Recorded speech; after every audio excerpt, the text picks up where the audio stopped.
Welcome, ladies and gentlemen, to the Four Quarter Show. I am your hostess with the mostest, aka Mr. Swiss Roll, the main event, the showstopper, Melo. And right in front of me is Alain. So, guys, today No, you're gonna do a proper. You're gonna do a proper intro on me. I don't have the energy to do a proper intro after this last Are you week. sure? Because I think my intro deserves a better one. Also, did you post it on Facebook? We are posted on Facebook. All right. Anyone watching, please share us out, whether it's on Facebook, Twitter, or YouTube. But I need you to, while I share this on my page, I want you to give me my proper intro. Welcome to the Four Quarter Show. Your favorite host, Melo, and the current halftime champion by default is Alain. There we go. That's so much better. And because of his victory, I had to abide by his rule. And today I brought over the cap he asked for. I brought over two different types of cabs that you can see on this background he's going to bring up here. There we go. We got a little Josh Cabernet. And we have some Sterling Cabernet. There we go. Before we get started, I want to talk about these wines for a second. And it's something a little bit serious that's been going on for a lot of our neighbors out in the West Coast in California. They have been dealing with a lot of fires out there. And there was a lot of wineries and restaurants and stuff that got burned to the ground. And, they're trying to really come back up. So I did my due diligence. Due diligence to get some and support our friends over there on the West Coast. I know, that's also another home for Alain, so he definitely, feels that as well. Yeah, I lived in San Diego for 3 years, so I know exactly what he's talking about. And I am officially, everything's posted. Sorry, guys. I'll make sure everything's posted. We're on Facebook, each of our pages, Seeing Sports Talk on YouTube. Tell your friends, tell your neighbors. Won't be disappointed, especially since this is the comeback week for Melo. Melo, you're not gonna win. We'll see, my friend. God, we shall see. Because right now, Melo he's very upset at the way things have gone the last 2 weeks. And after holding the championship for 10 straight episodes, to lose back-to-back, it doesn't feel good. Yeah, because I'm the real halftime champion. I mean, I don't know how... You're not the real halftime I am the real halftime champion. Get used to it. It's going to happen. I'm going to set a new record streak here, they guys. They call Melo Mr. Halftime, so I don't know. Nobody calls you that. And when we have to decide what games we're going to do for halftime, well, that's when we get to halftime. So give me my introduction. I mean, the better one. Say, I want it with the oomph. I want it with the, and now you're halftime champion. And now the chosen one. Superman. Yeah. Oh, I'm sorry. Give me a second. And wait. All right, go. I'm ready. Introducing my co-host, the current title holder of halftime, who is just holding my belt, keeping it warm until next week, Alain. Yeah, there we go. I already broke our first rule. Okay. So, if you are new to this podcast, let me let you guys know how this works. This is 4 quarters, which means we have 4 glorious quarters where Melo and I debate sports. We also have a halftime where that's how we have a halftime champion, where me and Melo do a little gamble, a little wager. Whoever has the best week gets the title, and the loser needs to bring the winner whatever item they want, food, drink, whatever they want to bring. And then we also have an overtime where we discuss anything, open topic about our life, whatever we want to talk about. Each quarter is 12 to 15 minutes long, depending on what we want to do that week. We usually talk a lot, sometimes 15. I think this time we're going to keep it at 12. Maybe. We'll see. All right. That's 4 quarters. All right, cool. So, Alain, why don't you do us the favor of opening up those bottles of wine? I'll actually let you decide which one to open. Let's do the Josh. Perfect. All right, and I'm going to go ahead and probably sneeze right now. Oh. You ready? God bless you. And while he sneezes, I'm here opening this amazing bottle that Melo got me. Ooh, Man, Melo loves buying me alcohol. I wish. It seems like it. Either that or, maybe I just lose on purpose so I can buy alcohol. This is true, or you can just win and I can get you the alcohol you want. All right, let's see what I want at halftime, because that's what's going to happen next week. Spoiler alert for everyone out there. Next week, Melo is going to be the halftime champion. But I'll go ahead and put the quarter one banner up while Alain sets that up. All right, Melo, I want you to pick what we have our cups that we usually drink of. Unfortunately, today, I was going to bring back a previous cup that we used to have in our, back in the day when we first started. We had our Dragon Ball Z cups. And while we were setting up, I broke it. So we're going back to last week's Play-Doh Cups. Still my favorite cups. What color do you want? Let me get a blue. Ooh, he wants a blue one. Blue, especially somewhere in a Giants sweatshirt today. I'm very bummed today. I'm going to keep mine green. We have more cups and everybody wants to join us sometime. All right. Anyone is welcome. Let's see.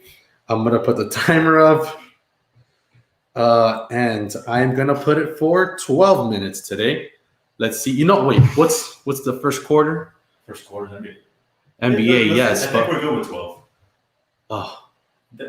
Yeah, I think we're good with 12. You're right. I think the next one I might do 15, but that's for another reason here and there. Give me a second because I closed off something, so I want to bring it back up. Melo, I am going to set the 12 minutes now. All right, quarter number one. Obviously, the big thing going on right now is the NBA Finals. We're down to Game 5 tomorrow. It's not looking good for Miami. It's not. But we're still not wrong because we predicted 7. You're absolutely right. So we still could be right. And you know what? Don't put it past Miami. Right now, I'm not sure if you saw what Gary Payton wrote to everyone in Miami. Well, I guess to the Heat players. And basically saying, don't count out Miami. We're the Miami effing Heat for a reason. We have that Heat culture.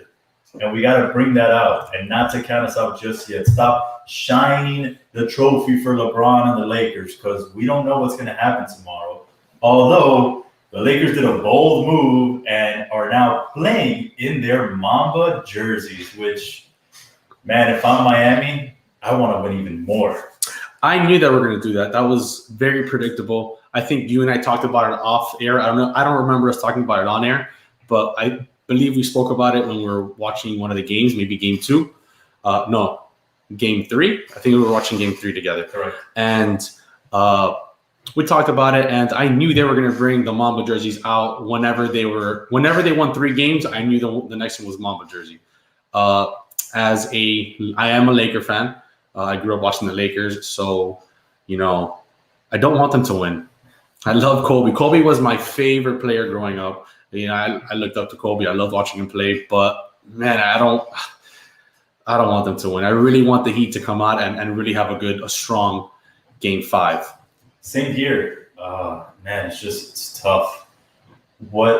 So do the Lakers now wear the Mamba jerseys if we take them to 7 games? Are they wearing it every single game now? I don't think they'll do that. I think they're using it now because they have momentum. They feel that they're in essence saying, we know we're the better team. We know we're going to win this. Because if you're not confident or you don't want to risk it, you want to wait till Game 7. Because no matter what, it's Game 7. You have no choice. You're going to wear the black jerseys and you're going to bring that momentum. But you're going to bring that confidence in there. But they're pretty much saying, we're going to wear our Mamba jerseys. We're undefeated. We're going to win. So go to the comments here. Daniel over here saying Laker fan. Thank you. Yes, I grew up loving the Lakers. I'm sorry. I grew up with the Shaq and Kobe era, man. I love my Heat, but what's wrong with being a Laker fan? What's wrong with you have a favorite team in the East, you have a favorite team in the West. There's nothing wrong with that. I got a favorite team in the West. Yeah, you got a team like in the West. I root for the Lakers. And I'm from I live in San Diego for 3 years. And I'm definitely not going to be a Clippers fan. You should be either a Clippers fan, maybe a Sacramento Kings fan. How about you give me a quick toast? Here, a little cheers. Boom. All right. But yeah, you could have been a Kings fan. A Kings fan? Nah, man. Nah, I mean, Mike Bibby, Peja, Vladi, Chris Webber, Doug Christie. Maybe I am a Kings fan. Your boy that's behind you was a King, wasn't he? Yes, he was. Yeah. White chocolate. All right, but tell me, Melo, who do you got for Game 5? I feel like I'm very always towards my heart. And again, I don't want to be wrong because Melo's rarely wrong. Just, this last 2 weeks he's been on a slump. So I'm going to say that he take it. I don't think they're going to go out like how everyone thinks we're going to go out. A band finally, showed up last game, was healthy enough to play. I feel like now he's got an additional 3 days. So he should be good. And he played well. It was just certain little things like, man, Jimmy Butler needs to take control of things. So that was my big thing. Yeah, man, I hear you. I think the biggest and most important thing that he needs to do is have Jimmy Buckets. Not the Heat, Jimmy Buckets. He needs to show up and win the games in the end. That's just what it comes down to. He did it in Game 4. He came out, he scored 40 points, and he acted like a superstar. And now all of a sudden, he did in Game 3. Then now Game 4 comes around, and he's just kind of a shell of himself scoring-wise from the previous game. It's kind of what he's been doing all series long. It's what he's been doing all year, and it's worked for us. He's led us to the championship, but now is the moment where we need Jimmy Butler to really be that guy and score at the end, and that's what it comes down to. And he didn't do it last game, so when it came down to the last 5 minutes, we had no one. We have 3 rookies, Duncan Robinson, Tyler Hero. Duncan, I think, is his second year. You sure Duncan's not a rookie? Yeah, Duncan's his second year because I think he got drafted by the Spurs or something. Man, he's still a young player, but we have a couple rookies, and it's just none rookie, and he's just dribble and shoot. I feel he has that Dwayne. He thinks he's Dwayne Wade. Honestly, it's the craziest thing. Why would you dribble 100 times and then try to score over Anthony Davis? That was really frustrating, but I also don't blame him because Jimmy Buckets was passing the ball. He was passive. He wasn't really taking it to the basket like he should have. But as my preview, last thing is he will win Game 5. I think Jimmy Butler he's angry. I think he's going to see that they're using the Mamba jerseys. So I think now Jimmy has to become that guy. I think that's exactly what was going on in Game 4? The reason why everything went down the way it did. I think Jimmy Butler just was being too complacent because in the first quarter, it looked like, hey, man, the same guy who was in Game 3 is now here in Game 4 because he went 5 for 5, had 11 points. Like, he looked great. And then after that, the second quarter, he went 0 for 2, and I think he might have scored like 2 free throws or something like that. It wasn't the same Jimmy Butler that you got in Game 3 or even in quarter 1. So I feel like he now has to take that upon himself and say, all right, guys, I know I want us to all be a cohesive unit and win together, but at one point you have to be the superstar of your team and take them to that next level. So I think he has to be the guy for us to win Game 5, and I'm hoping he does. I'm hoping he's able to, get out of that mindset and be like, okay, it's going through me now. I'm going to attack the paint and win this Game 5. That we got Danny say, Kendrick, none. Oh, that was another thing. I don't think Kendrick thinks he's Dwayne Wade. I think he thinks he's Mario Chalmers. He thinks he's Mario Chalmers being LeBron James. Exactly. It's just he has been terrible this series. It's just unfortunate because he was having an amazing season. He came in number 2 in the rookie votings, which is amazing. And then unfortunately he got COVID, and I think he's been trying to get back into the game.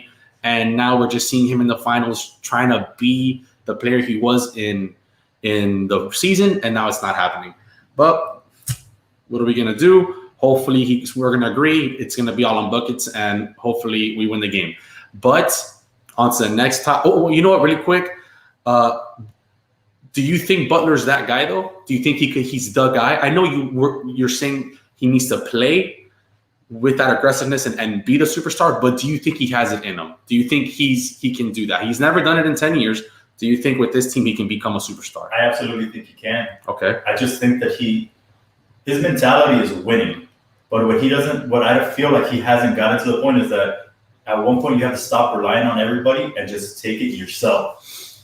You have to have that D-Wade 2006 mentality where, okay, I'm not going to go out this way. I'm putting the team on my back, and we're going to ride. That, I feel like, is what Jimmy Butler needs to do. He can be the superstar because he has shown it. He can do it by passing, rebounding, scoring, but he needs to put it all on himself. He can't be complacent where he's going down the court and he doesn't touch the ball one time, where Tyler Hero has the ball, and then he'll pass it to Duncan Robinson, and then Tyler Hero gets the ball again and puts up a shot. Like, no. Like, I know you love your rookie, but you need to be the guy. Like, stop having Tyler Hero try to be the guy. No, you need to be that person. I actually disagree with you on this one. I don't think he can be the guy. He can play like the guy, but I don't think he can be the guy. He's had 10 years to try to be that person, and he just hasn't. I know his history. He's always been an underdog in every part of his life, and it's something that, I've related to at one point in my life, and I relate to a little bit now. I understand he didn't go to the best schools. Everyone always, used to bring him down. And even now in the NBA, look at us. We're saying he can't, we're talking about him being the guy or not being the guy. But I just think he plays better being an underdog. And now that he had that 40-point game, it's kind of, now that he's in the moment and we know he's that guy, I feel like he can't show up. He needs to always have that underdog in him. And I don't know if that's just something that just could affect him. I don't know. But I don't think he has a guy. I feel we need to get someone like Antetokounmpo, which I don't think is like a guy either. But both of them together, I feel, can make something happen. So now I'm going to go back to what you're saying about Jimmy. I feel like he could be the guy. Maybe what's in his head right now is what everyone else has said before about him being a cancer and being a detriment to his team. So maybe he's taking that and trying to be more of a team player when he can literally just do it himself. But you see, I don't think he's ever been a cancer. I don't think so either, but that's what he's been labeled. Yeah, but I don't like Melo was labeled that, and I don't think he was a cancer either. I'm not sure about Melo. I think maybe Melo wasn't a team guy like Butler. I feel Butler is different because I feel Butler just had that aggressive mentality, and he just wanted a team that played with that oomph, that wanted to win. And if you look at his previous teams, I don't think they had that will to win like the Heat have, and that's what he's been wanting. I think Melo was a great player, but I feel Melo knows he's the guy. Melo wanted to be the guy, and Melo was the guy in really bad teams. So I can understand why maybe he didn't vibe well with the Knicks that time when Jeremy Lin was popping off, because Melo's like, what are you doing? I'm the guy. When I feel Butler wouldn't have had that. Butler would have actually been like, yeah, Lin, let's go. I play well. I think Melo's different. Melo knows he's the guy with terrible teams, and then people didn't like that, his attitude. So, yeah, that's true. And apparently Dan agrees with you too. And I'm not saying that Jimmy has to take the last shot. I just think he needs to assert himself more. He needs to not drive it into the paint, have the lane, and just pass out. Like, man, some of those are not smart. Draw the foul on Anthony Davis. That was a big thing in Game 3. Davis was in foul trouble. Their MVP was in foul trouble. So that was huge. Yeah, man. But to move on to the next segment, because it's all love for Jimmy Butler. We do love him here in Miami, and we appreciate everything he's done for him for the city and stuff. But moving on to an interesting question. If hypothetically the Lakers win the series, hypothetically, of course, it's the last topic of the quarter right now. Who wins MVP for the Lakers? So I'm going to switch over here. That is without a doubt the brow, Anthony Davis. He's proven to be MVP. The most valuable player to the Lakers is Anthony Davis. When he did bad in Game 3 because he was in foul trouble, what happened? He took advantage because he's their most valuable player. He has the second most amount of points in a finals in the Lakers uniform, the first 2 games ever. And obviously Shaq has number 1, but Shaq has something ridiculous like 40 points in both games. Then you go down to Game 4, in which at the end, when the Heat are trying to make their comeback, what does Anthony Davis do? He says, I'm going to take care of Jimmy Butler. LeBron, you step aside. And what happened? took care of Jimmy, took Jimmy completely out of the game, and that seals it. Plus, he made a clutch three at the end. That was the dagger in that game. And his plus minus right now is ridiculous as well. I think his plus minus last game was like plus 17, and LeBron James was -2. So there's so many different things that it's Jimmy. It's not Jimmy. It's Anthony Davis is the MVP of the series if the Lakers so happen to win. You know what, Melo? Yes, Anthony Davis covered Jimmy buckets at the end. Yes, he had a clutch three. Yeah, thank God. He's a superstar. He better be doing stuff like that. You're going to give him an MVP just because he did his job? LeBron James has out-rebounded Anthony Davis twice this series.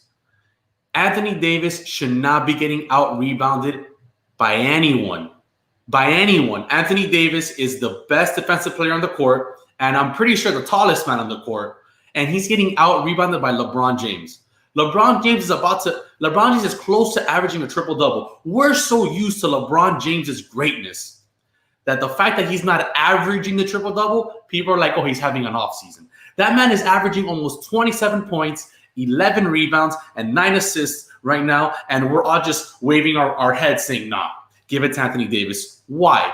Why? He's getting out-rebounded. He doesn't assist, and fine, he had 2 30-point games. That's it. When they lost the game, he played like he was at foul trouble. He wasn't playing well. That's awful. They lost because Anthony Davis didn't show up. It's not fair to LeBron James. You need Anthony Davis needs to show up every game because that's what he does. Pippen always showed up. Jordan showed up. That's what you got to do. So get this nonsense out of there. Anthony Davis deserves to be MVP because it should be LeBron James if the Lakers win the series. If. It definitely should not be LeBron James. I'm sorry. The man, you put up some nice little stats there. How many three-pointers has he made in the fourth quarter? So that's where you win MVP because of three-pointers? I'm just saying 0, right? So when he can in the fourth quarter, LeBron has a 3. He made a when he can close out the game, he's not. It's Anthony Davis. Closing out the games the entire series. The quarter just ended. And I'm actually I didn't hear it. Because I didn't want to go, but continue. Anthony Davis has closed out, I'm sorry, not even just the series. He's closed out pretty much the entire playoffs. We're looking at a different outcome if Anthony Davis doesn't go ahead and takes that three-pointer against Denver. Because LeBron James didn't want anything about it. Why are we talking about Denver series? You're being Skip. All right, Skip Bayless. MVP. All right, Skip Bayless. Player to that team. Okay. Danny, I hear what you're saying. Anthony Davis is deserving of MVP, but he's not going to be the MVP because you know what? You're right, last game in the fourth quarter, LeBron James hit a clutch three-pointer when there were 7 minutes left and it was a tie game. I believe the score was 83-83. Jimmy Buckets had just tied the game, and then LeBron hit this tying three to put him up. And you're saying this last game? Yes. Okay. That's going to be fact checked soon, guys. Give me a second. Go on, continue, Mr. LeBron James over here. No, that's it. Because LeBron James is MVP. The quarter's over. There's no sense to continue talking about this. LeBron gets all this hate when he is he is going to be the MVP if the Lakers win the series. Which we know that might not even happen. So exactly, it's all speculation at this exactly. point. All right, so quarter's over. So let me take this off. Quarter number 1 is over. How are you liking your wine over there, Alain? Man, this is actually a very good wine, Melo. Thank you so much. Thank you so much. It was actually it was a bourbon barrel, so that's why I wanted that one. I'll probably read this in OT. Yeah, well, OT or halftime? Either halftime. No, I'll read it at OT. Well, it's a halftime drink. You're right. I'll read it at halftime. Wow, I've actually been wanting to buy this bottle, so I'm very appreciative that you got it. You're very welcome, sir. All right, so the second quarter. I can't wait to talk about this. This quarter. So, by the way, I'm going to go back to, before we start, LeBron James in Game 4 in the fourth quarter was 0 for 3 from the three-point. So I don't know what game Alain was watching. I guess it was in the third quarter. Are you sure? I'm last looking at game it right now. Yes. Anthony Davis was 1 for 1, being the one that was the dagger. Then I guess it was in the third quarter where he hit that clutch three. But still, in the fourth quarter, how many points did LeBron James score? How many points did LeBron James score in the fourth quarter? How about you fact check that? Yeah, exactly. Don't even bother because you know it was like 7 points. I won't lie. He's been coming up clutch, scoring points. He's been going to the free throw line and he's making them. He's always been clutch in the fourth quarter, man. He's always been a great fourth quarter player. Statistically speaking, he's one of the best fourth quarter players in the history. Alain must have not watched 2011. Oh, okay. You know what? I'm saying statistically speaking. On to the second quarter, Melo, and we're going to start off with a very, very, very, very important topic that gets me going with everything because I know it. this player for some reason I don't hate on. I do not hate him. I do not have hate for him. This isn't a Skip Bayless hates LeBron James. We're going to talk about Kyrie Irving and his comments that he said recently regarding coaching and about being grateful that he finally has a teammate in KD who can take shots at the end of games. We're going to talk about those comments. Should I go first or do you want to go first? You're up on the screen, my friend. Go ahead and kick us off. All right. So Kyrie Irving recently, he said some comments in KD's podcast, by the way, not a media podcast, not anywhere random. In a podcast, he decided to say this in. So let's not blame the media on these comments. These are comments that he said. He said that pretty much the Brooklyn Nets don't bring me the coach. I see what you did there. They don't need a coach. They do not need a coach. So pretty much Steve Nash is pointless because KD and Kyrie both said that they can both run the team. They don't need one. And then he continued on to say that. Well, how about let's talk about that thing first. Okay. So I'm going to go back over here. And when I found this out, I actually didn't know. You're the one who informed me about it.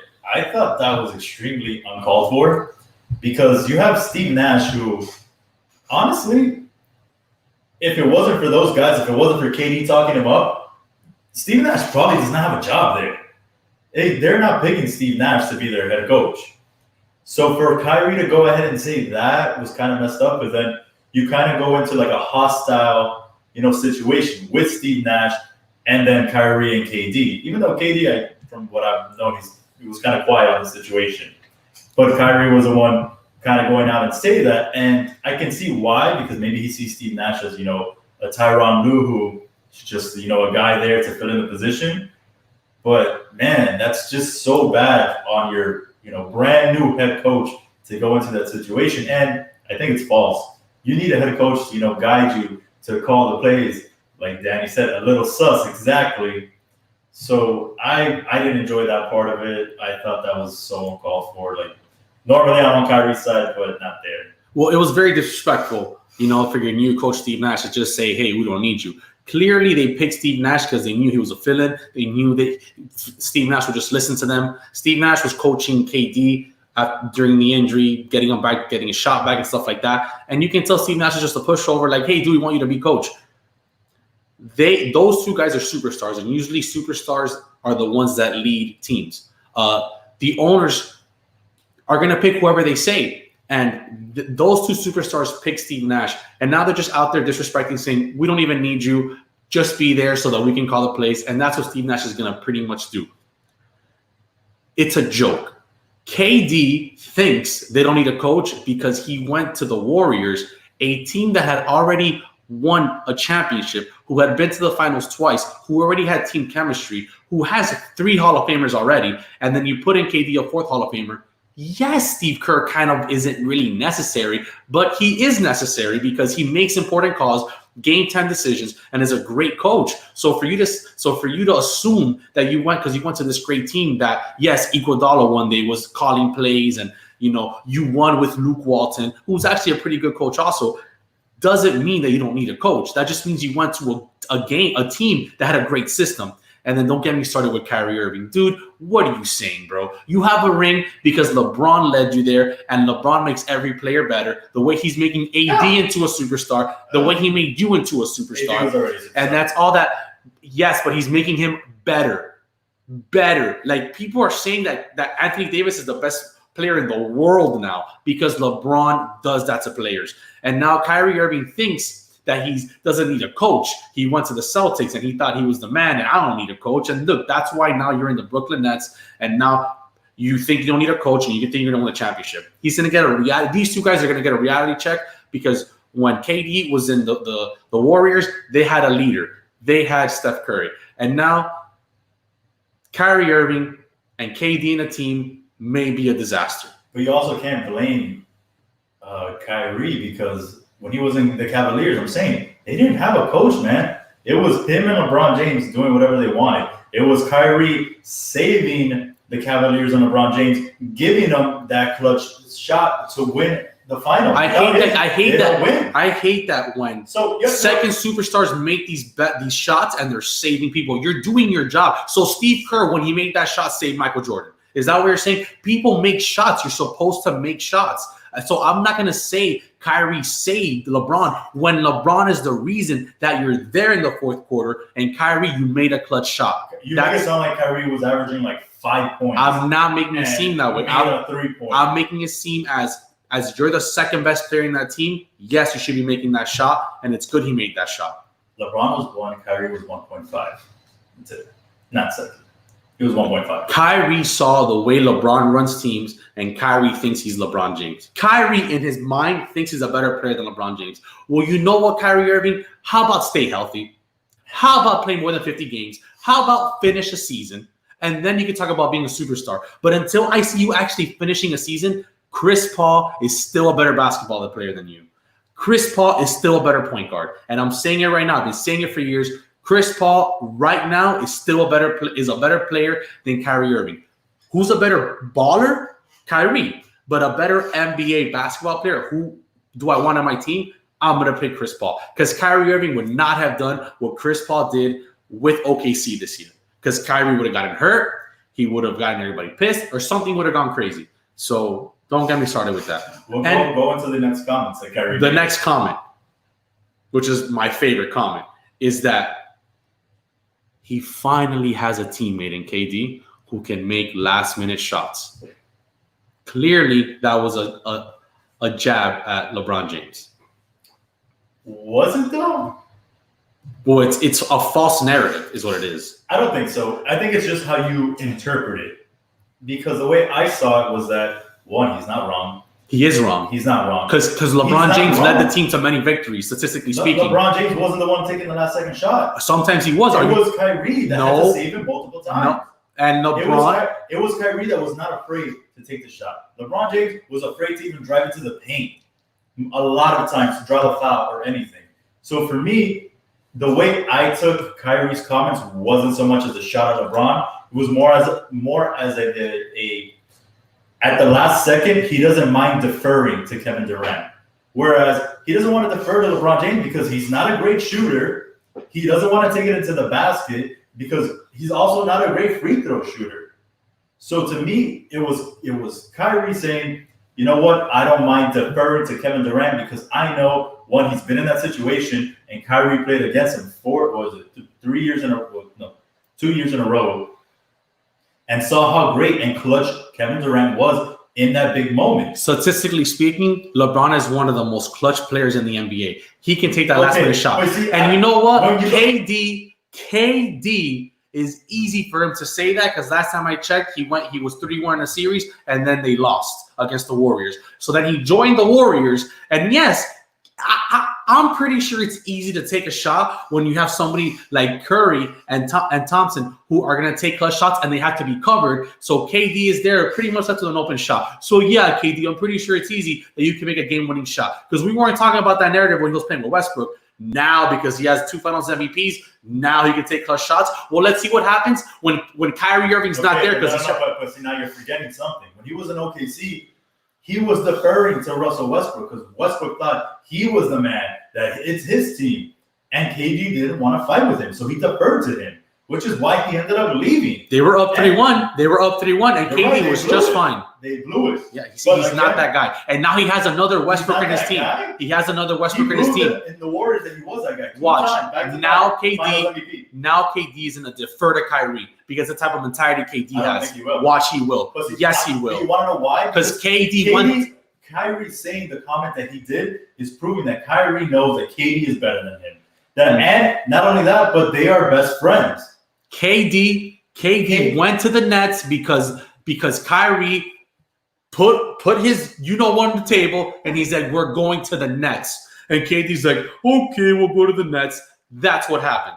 And then when it comes to the big time shot, Kyrie's going to be like, give me the ball because I'm the man. Watch. I don't think Watch. So. Yes. I don't think yeah, because especially we don't even know what KD can bring to the table now. Yeah, we don't even know if it's the same KD. We don't even know if Kyrie's going to be there at the end. So we're talking all this nonsense. I hope they bring Paul George and those rumors I keep hearing. Bring another guy into that team. Another guy that's suspect. I hope they don't, because that would just mess up Kawhi so bad. Like, man, Kawhi, you should have just stayed in Toronto. You would have been in the finals probably right now. All right, let's move on to the next one. LeBron's rebuttal, which I loved.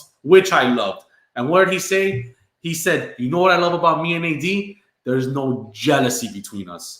That was a hell of a comeback because it's the same thing that Kyrie did. Kyrie thinks that, why are you connecting that I'm saying taking shots at LeBron James? It's the same concept. If you're saying that there's no jealousy between them, people are going to say, is he talking about Kyrie? Is he talking about Dwayne Wade? Because that's what we do. We talk about things. But clearly he's talking about Kyrie, who's jealous. He's not LeBron James. See, I don't see it like that at all. I see it, one, as LeBron James basically stooping down to Kyrie's level, which, the king would never do that. And second, he's admitting then that he had jealousy towards Kyrie. Him saying that is admitting it. And say what you want, man. LeBron James couldn't do it without Kyrie. Kyrie couldn't do it without LeBron James. Last time I checked, LeBron did it without Kyrie first. Last time I checked, Kyrie was having losing seasons in the Cavaliers. I'm not done. Was having losing seasons in the Cleveland Cavaliers, and LeBron had 2 rings, and LeBron's about to have his 4th ring right now if they win against the Heat. And I don't see Kyrie Irving in the Lakers. Last time I checked, LeBron has done it without Kyrie. Now, Kyrie hasn't had to, pretty much beg for a team. Okay, Kyrie went to the Clippers. Said, "Okay, I'm Clippers." He got traded to the Celtics. The Celtics didn't have a great team. They've had a really great team. They did not. They had a team that was like it couldn't get past that. Wow, they had Al Horford, Jason Tatum. You just said Al Horford. Jason Tatum. When he was in Atlanta. You put LeBron James in that Cleveland team, I guarantee you they win a championship. Don't even get me started. And you know it. You know it, man. You're crazy. No, they don't. All right, let's move on from Kyrie because I can't talk about this guy anymore. LeBron's rebuttal was so true. The next thing we're going to talk about is jealous just as much as Kyrie was. Doc Rivers to the 76ers. Are they a contender? Are they a better team now? Let me hear you. Man, I feel like it's another Clippers.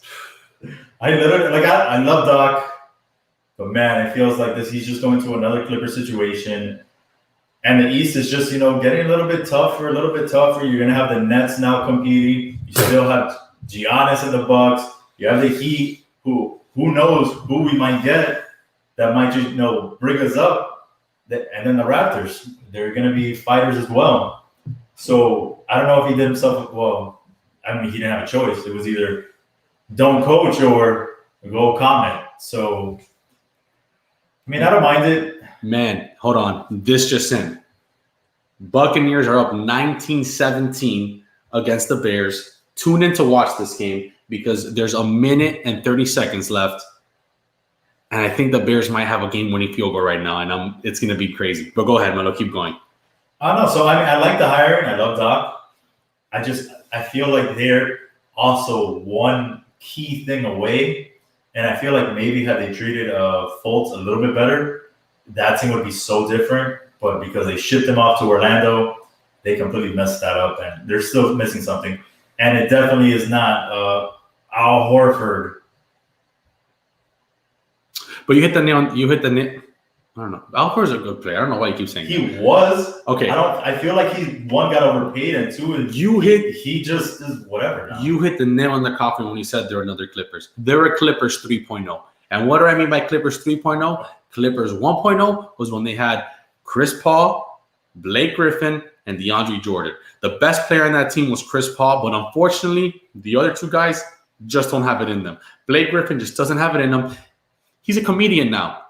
He wants to do comedy. He's doing podcasts. He's doing these things. He's not thinking about championships. He's just a really good basketball player, but doesn't have that oomph in him. And unfortunately, Chris Paul, as much as he's like kind of like Isaiah Thomas, but doesn't have that team around him. Like if you put Chris Paul on a team like Isaiah Thomas had, I think he would have won a championship. But unfortunately, he has someone like Blake Griffin and DeAndre Jordan, which is why Doc Rivers is the only coach in history that has lost 3-1 leads twice. Which leads me to Clippers 2.0 with Kawhi Leonard and Paul George. Kawhi Leonard has all this best player in the world nonsense. And it's what? Not nonsense. Yes, it is. And let me explain. Let me explain to you why. The first one was not deserving. It was only because he did what Iguodala did, which is the same reason why Iggy has an MVP, because they stopped LeBron James. Do you realize LeBron is such an amazing player that if you just worry about defending him, you get an MVP. If Horace Grant would have stopped Michael Jordan, Horace Grant would be MVP. But that doesn't make you the best player in the world. It makes you the best defender in the world. But let me continue. I didn't interrupt you. Let me continue. Kawhi Leonard has done nothing. He won a championship with Toronto, right? A great Toronto team, but the Warriors were hurt. They lost Thompson. They lost KD. That doesn't make you the best player in the world. You beat a broken down Warriors. You did it though, and you got MVP, and you put in the stats. But now we're in a real season now. Nobody's getting hurt. And what happens? You see the real Kawhi Leonard. You see the real Paul George. The same thing as Blake Griffin and DeAndre Jordan. You see what they are. They just don't have that oomph in them, which is why they blew a 3-1 lead. Clippers 1.0, Clippers 2.0, and they're going to go to a Clippers 3.0 and beat someone who can't stay healthy. And then Ben Simmons, who's made out of the same cloth as Blake Griffin and Paul George. So I'm going to stop. I can't believe we went from Doc being signed to the 76ers to now me having to defend Kawhi.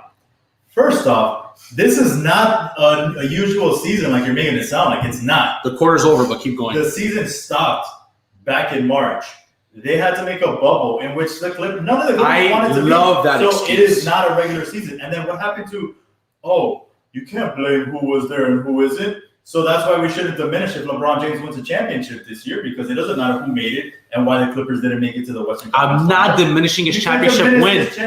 I'm not diminishing. I'm diminishing. He put the team on his back. I'm not diminishing his championship win. I'm diminishing calling him the best player in the world. He earned that championship. I'm not making the championship any less. But I'm not going to label him the best player in the world, and we see it now. You said the best player in the world is in the NBA Finals, right? Correct. He was in the NBA Finals last year. So correct. Was he not the best player in the world? How can you backtrack on that? It was still Kevin Durant. Kevin Durant was the best. Kevin Durant was, I didn't say who had to win the finals. In the finals was Kevin Durant, and that man had 12 points in, I think, in the first quarter. He was buckets. He was Tyler Hero before Tyler Hero. He was buckets, and then he just, boom, he got hurt. Oh, boy. I don't know. Are we behind? Kenny, what's going on? Are you giving us breaking news right now? Because my YouTube TV says there's still, a minute 30 left. Yeah, but that's the end of the quarter. Clearly, Doc Rivers signing with the 76ers is not a good idea unless they get another player.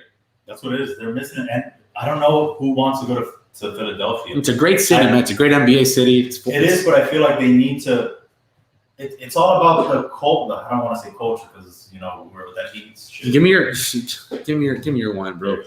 But I feel like the locker room and the organization you want to go to, Philadelphia is not right now looking that great, especially the way they treated Fultz. Look at Fultz now in Orlando. He's a brand new player down there. So it's like, what was wrong? What happened in Philadelphia that had you either getting hurt, not being able to play? So unless Doc is going to go over there and switch everything around, it's going to take some time, man. Well, I think Fultz needed a new city. I think he needed a change. I think he needed a change of scenery. I'm not going to blame it. I mean, Philadelphia has some blame as to how they handled him, but I feel he needed a change. But, let's move on to halftime.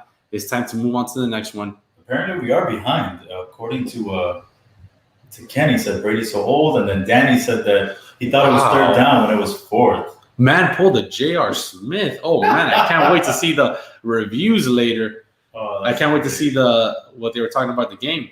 All right, so I'm going to put up. It's halftime. Oh.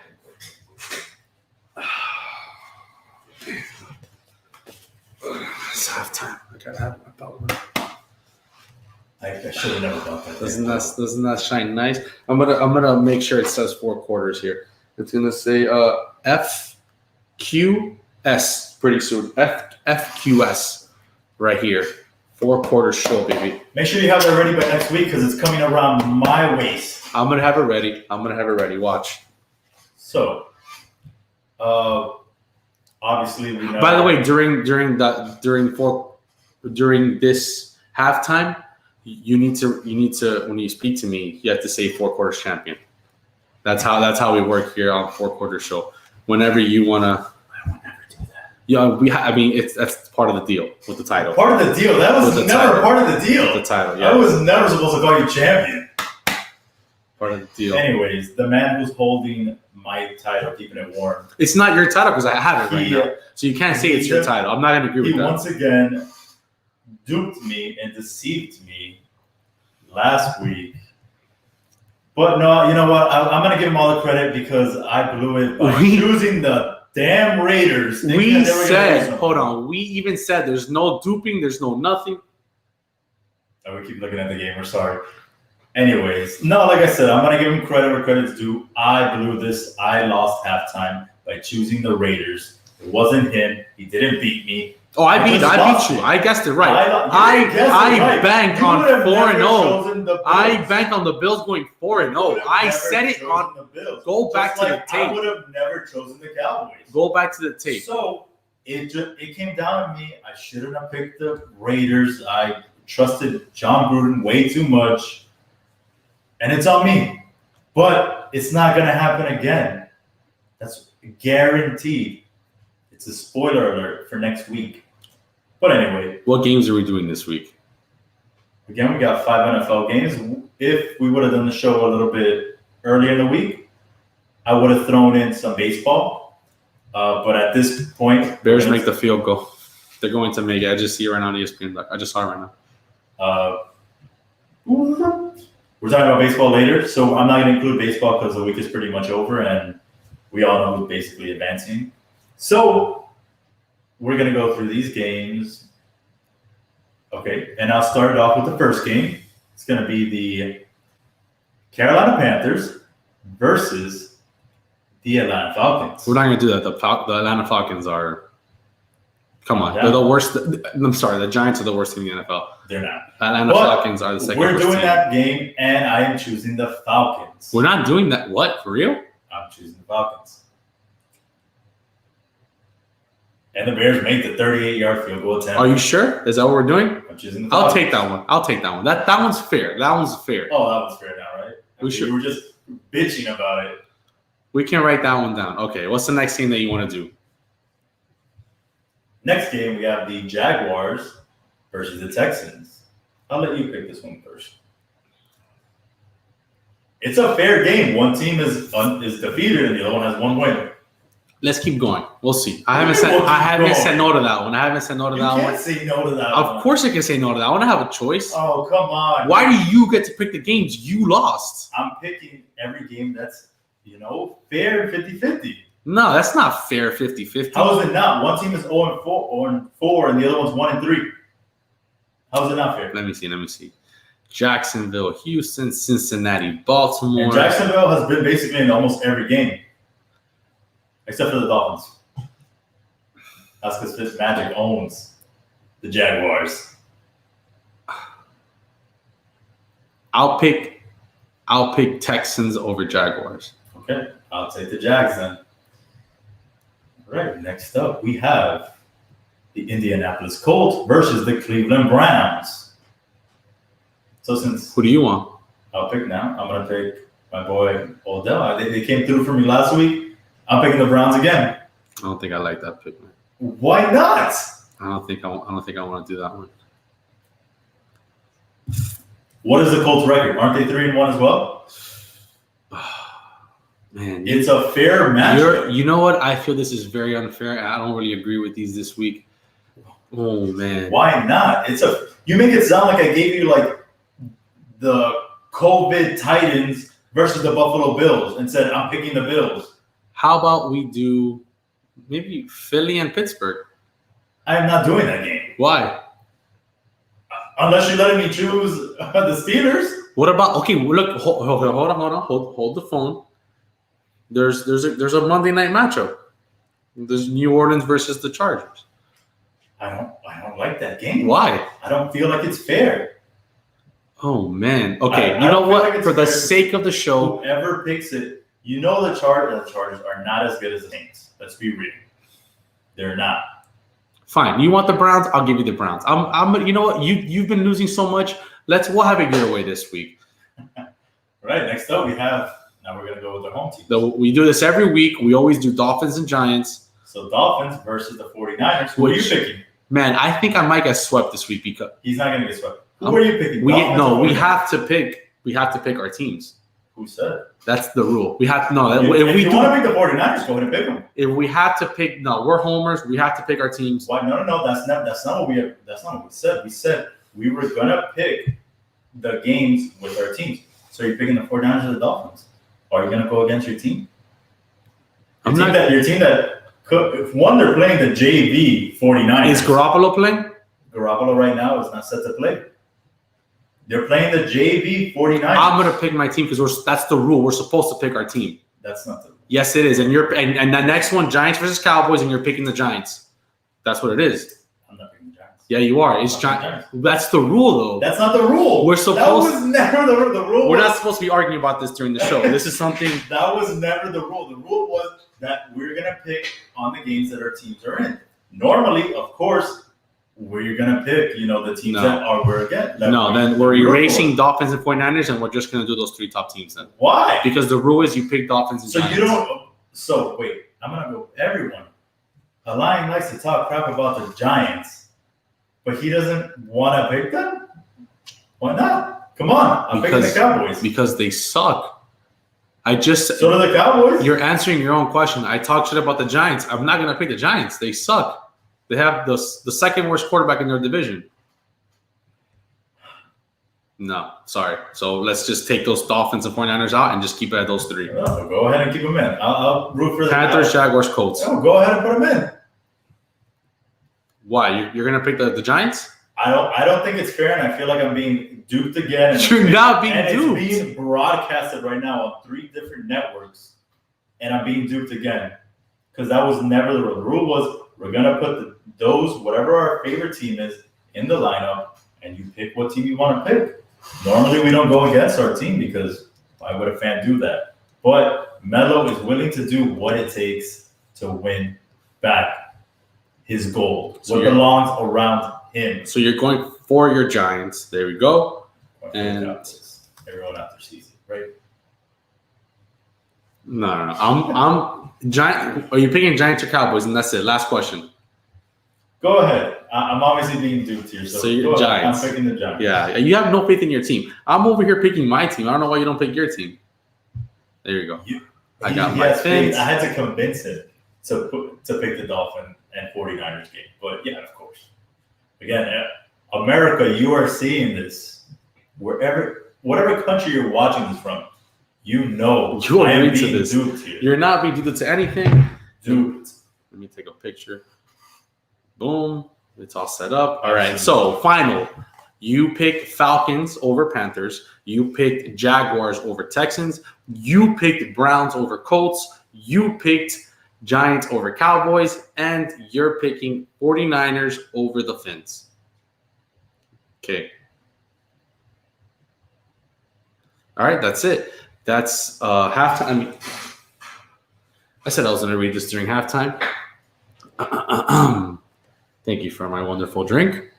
Our Josh Sellers Reserves Bourbon Barrel-Aged Cabernet Sauvignon is made with our award-winning Cabernet. By aging in oak bourbon barrels for 2 months, the wine is enhanced with subtle notes of caramel, vanilla, and a hint of bourbon.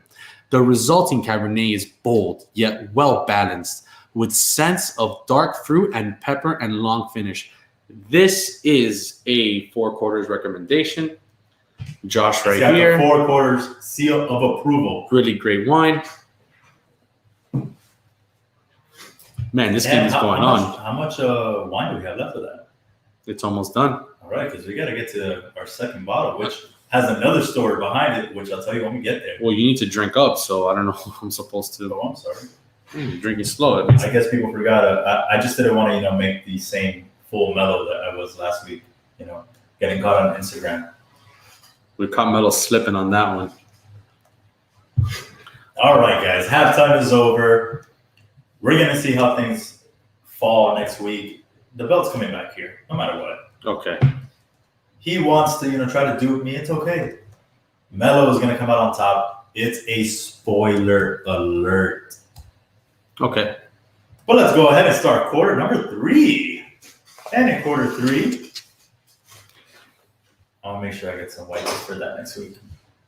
For quarter 3, we're jumping into NFL. Buccaneers just lost. That means Nick Foles, baby. Wow. Coming up big against Tampa Brady.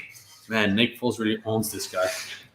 Not as much as Eli Manning, though. That's true. But let's move on to quarter number 3. Since we're talking NFL, why not? So, first thing we're going to do is talk about who we believe, is an early NFL MVP. We got 4 weeks where we are a quarter of the season done. So, we're going to throw out a really early prediction out here of who we think deserves MVP at this moment. 12 minutes on the clock. And you want me to go first? Sure, go right on ahead. I will give you the chords. Well, the MVP is going to go to my guy from Seattle, well deserving of it. He needs to be given an MVP. Russell Mother effing Wilson. He is the most valuable player in his team. 16 touchdowns already, 2 interceptions, undefeated. I don't know how else to tell you, a 75% completion rating. He deserves to be MVP. His best receiver is DJ Metcalf, a second-year receiver.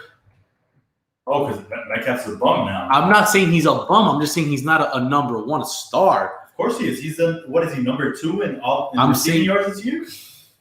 Yes, he's having a great season right now, but you have to have a long season for me to consider you a superstar. I'm not going to consider someone a superstar because they're having 4 good games. But I'm going to give it to Russell Wilson. He's very deserving of it. He's always getting disrespected. So give it to Russell Wilson.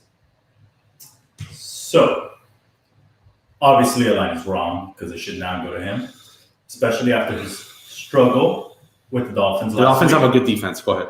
Okay. So, my MVP, and it's going to be the MVP at the end of the year, it's going to be none other than Aaron Rodgers. The man has put up, you want to talk about a guy who, what is it? Devontae Adams, I believe, hasn't been playing the last couple games.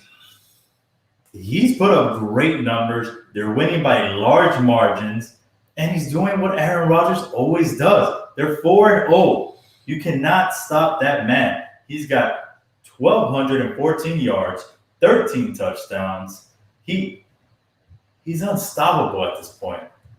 So Aaron Rodgers is going to be the MVP. I'm not even going to say he is going to be the MVP. No. Russell Wilson is going to stay consistent. I think Aaron Rodgers at one point might have a couple off games and might drop down a little bit. He's going to start facing some better competition. The Falcons isn't competition. Come on, let's get out of here. They have third-string players at this point. Okay, but who has a tougher division at this point? Think about it. Your boy Russell has to go up against, right now they're the JV 49ers. They have to go up against the Cardinals.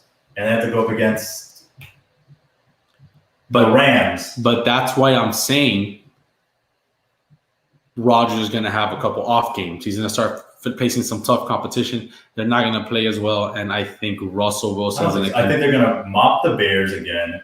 They're going to mop the Vikings again, and then the Lions. I don't know. The Bears just beat Tom Brizzle. Oh, you mean the Tom Brady that was down to the Chargers last week, right? But then he scored 5 touchdowns, so let's not talk bad about him. I'm just saying he had to come back. So what does that have to say about that Tampa Brady defense? Russell Wilson deserves an MVP. He's never been given an MVP, and it's just unfair to think that someone as good as Russell Wilson has not gotten an MVP yet, and this is his year. I think it's more unfair that he's never got an MVP vote because he's had great seasons, but an MVP, he has had a great defense every single year of his career. So I'm sorry, you're expected to win. Sorry. All right. Well, let's move on to the NFC least, as we like to call it over here. We as a lot of people. The NFC least, because they're the worst division in football, and it's not even close. This is probably like back-to-back years. Like the NFC least, I'm sorry. It's not back-to-back years. Sorry. The Eagles won like 2 years ago. The NFC East is so bad that it has me wanting to change the NFL playoff format that we will talk about later. But first we're going to talk about the NFC East. First, should the Cowboys change their coach? Melo, go. I'm going to say no, just because it's only been 4 games. They haven't played a bunch of bums. They are going to play some this weekend, which, again, that's why I chose the Cowboys. But don't do that. Do not do that. You chose the Giants. I don't think they should change their coach so quickly. Skip Bayless, bro. I don't think they should change their coach so quickly because, again, there's still way too much season to go. They can literally win the division at 6-10. Let's be real. The way the division's going, the Eagles right now lead it with 1-2-1, and the Cowboys and Redskins are both tied with 1-3. So they can literally win the division still, make the playoffs, and if they get hot at the right time, if everything goes cohesive for them, they can make a run. Their offense is stacked. There's no reason they should be where they're at right now, besides the fact of they are getting outplayed. They can easily be 0-4. So I don't think that they need to change their coach. The Cowboys should be 0-4. What do you mean? I'm saying they easily could be 0-4. No, they should be 0-4. They could. They should be. You have the Atlanta Falcons who love to blow leads more than Exactly. That's why. That's why the Cowboys are that bad. They should be 1-4. So tell me, you think they should fire Mike McCarthy already? Yes. I do. I believe they should fire Mike. Look like you struggled there more than the Cowboys do on Sunday. Opening the bottle? Yeah. My bad, man. Yeah, I have an old school bottle opener. It's my fault. We gotta put it into the 4 quarters budget. Because I'm gonna keep winning, and we're gonna keep buying wine because I love wine. So, excuse me. Oh, we didn't talk. Oh, we'll talk about that, I guess. Talk about what? What I'm gonna get when I win next week. Okay. Oh, that's true. We didn't talk. Oh, that's a good. We'll talk about it in OT. You're right. All right. So, should the Cowboys coach get fired? Absolutely. He was awful the last couple of years with Aaron Rodgers. They had a 22 ranked defense with the Packers, and then when they brought in their new coach, all of a sudden that defense, pretty much the same defense, is ranked 8th. The Cowboys coach is having a problem adjusting to NFL football with the new ways being played, and he just can't handle it. He doesn't understand defense. They either need to bring a prime-time defensive coordinator, someone like Wade Phillips, someone like Rex Ryan, some guy who knows defense. Why are you laughing, bro? The Ryan brothers are the best.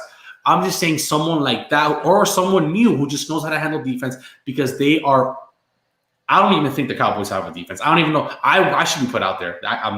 They just came out. I think Xavier, their safety came out and said that he can't go 70 plays. How is he not cut from the team? That is ridiculous. You're not even a star. How are you saying you can't go hard? He needs to cut that guy. They need to do – and I'm not someone who wants to fire people. It's just if you're going to tell me that you're not going to do your job, you shouldn't be on a team anyways. So they need to fire him. You run even more. Be like, okay, we're going to get you to that condition where you can play that. Who's the Giants offensive coordinator? What's his name? Jason Garrett. He never started 1-3. ever. In the 8 years that he was a Cowboys coach, he never went 1-3. And people hate Jason Garrett as a Cowboys coach, and he never started this bad. So, yes, you got to fire that coach. But that's exactly our point. Jason Garrett might have not started 1-3.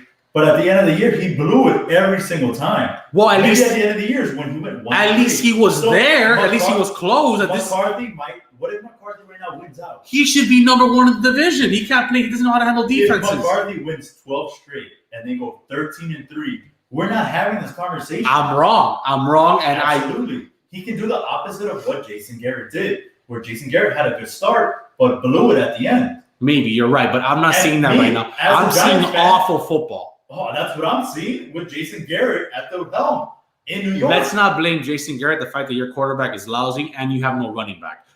First off, we have Saquon up until week 2, and second, it's not our quarterback. Moving on in the NFC East. We're gonna go to my team now.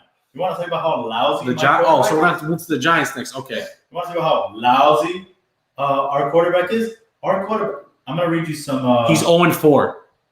That's how lousy your quarterback is. He's 0-4. I'm going to read everyone out here, and you guys tell me which one of the two you might pick. So this is first quarterback. First 16 games of his career, 3-13. He's thrown 3,739 yards, 26 touchdowns, and 28 interceptions. Sorry, that was my fault. Wow, I'm embarrassed. Technical difficulties. Yes. So you got that. 3-13, 3,739 yards thrown, 26 touchdowns, 28 interceptions. This other quarterback, 3-13, 3,916 yards, 26 touchdowns, 17 interceptions. Which quarterback are you taking, 1 or 2?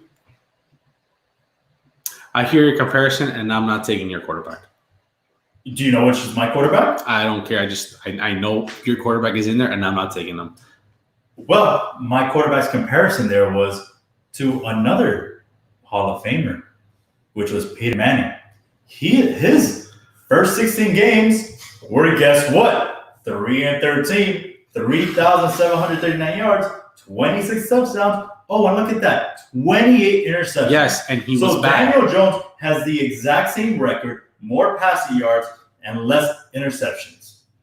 So how are you going to tell me that through 16 games, when the Giants have no offensive line, our quarterback sucks? Because he does, and Peyton Manning sucked with those stats. It doesn't mean, look, your quarterback, you get me riled up. I need to calm down.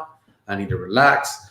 Your quarterback, I'm not saying your quarterback doesn't have the potential to get better. I'm saying right now he sucks the same way that Peyton Manning sucks. I can't blame him because he hasn't. I can't blame him. No. It doesn't matter. No, half the problem is your offensive line. Half the problem is your shitty quarterback.